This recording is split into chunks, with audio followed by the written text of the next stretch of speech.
I don't know what is happening with our government, because my MPs, there's a debate looming, a very fierce one, debate about the budget.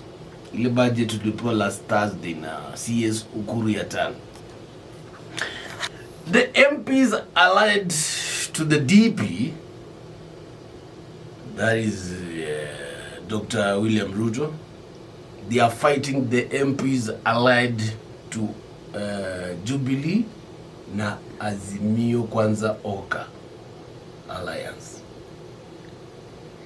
I don't know how it will go, because it's about numbers, Kwa vile hii budget wale wasi wa DP Ruto wanasema si poa, haikujali maslahi ya the common mwananchi, alafu ipande nyingine ya Unyei wanasema ni poa, it has catered for the common mwananchi.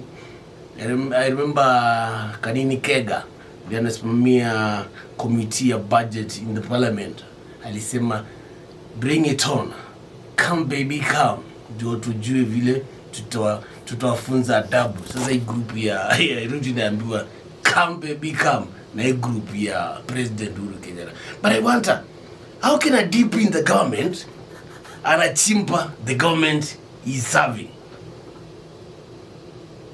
Hiyo ni kitu inanishangaza by the way. Yani niko hapa Athiani FM, I'm not satisfied with the management of Athiani FM, na mimi ni one of the presenters. How now? The deputy president. What happened to you? Yani ulifanya nini by the way na unye? Ile yani sasa imekuwa dharani. You don't want the government. We kuna kitu wanatuficha haki.